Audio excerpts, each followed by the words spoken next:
அடுத்ததாக ரெண்டூர் தமிழ் சங்கத்தில் இருந்து ஒரு குறுநாடகம்.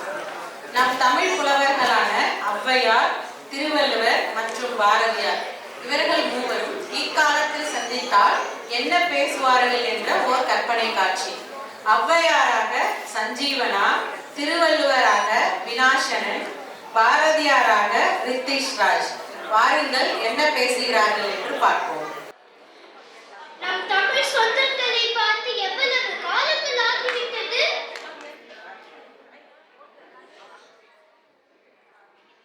ஐயா வணக்கம். நம் தமிழ் சொந்தங்களை பார்த்தீர்களா? தமிழையும் தமிழ் புத்தாண்டையும் நன்றாக கொண்டாடி கொண்டிருக்கிறார்கள். காணவே மகிழ்ச்சியாக உள்ளது. அதை கண்டுதான் நானும் வந்தேன். நான் கற்பித்த பாரம்பரிய பணிகளை கடைபிடிக்கும் இத்தமிழ் குடும்பங்களை காணும் போது எவ்வளவு பெருமையாக உள்ளது.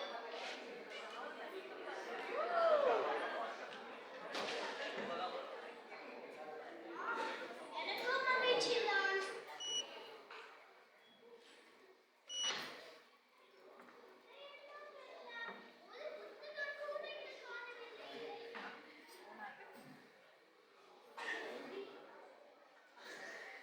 ஔவையே, இவற்றினுள் எல்லாம் அடக்கம். இவை மனிதனின் வாழ்வை எளிதாக்க உருவாக்கப்பட்ட புதிய கருவிகள். இவற்றிலேயே நாம் படிக்கலாம், எழுதலாம், கற்கலாம், கற்பிக்கலாம். உலக இயக்கமே தற்போது இதனுள் அடக்கும் தாயே. மனிதனின் அபார வளர்ச்சியை நம்ப முடிகிறதா? காற்றிலேயே அவ்விண்ணையும் சாடுவோம் என்று நான் கண்ட கனவின்படி விஞ்ஞானத்தில் வளர்ந்திருக்கிறார்கள். நாம் பனை ஓலை சுவடிகளில் எழுத்தாணி கொண்டு எழுதினோம். இதற்கு காகிதம், பேனா என்று வந்ததாம். இப்போது இதழ்களாலேயே எழுதி விடுகிறார்கள். என்ன விந்தை இது! இவையெல்லாம் மனித குலத்தில் பெருமைக்குரிய வளர்ச்சிதான். அதில் ஒன்றும் ஐயமில்லை. ஆனால் மெய்ஞானத்திலும் இவர்கள் சிறந்து விளங்க வேண்டும். எனது குரல்கள், ஔவையாரின் செய்யுள்கள், பாரதியாரின் பாடல்கள் இவற்றை மறவாமல் எதிர்கால சந்ததியினரும் படிக்க வேண்டும். ஆமாம் ஆமாம், மனித வாழ்வுக்கு தேவையான அத்தனை புத்திமதிகளை கூறியுள்ளோம். அவர்கள் கற்று கடைபிடித்து வாழ்ந்தால் இன்னர்கள் என்பதே இருக்காது அல்லவா? ஆம், நீங்கள் கூறுவது அனைத்தும் உண்மையே.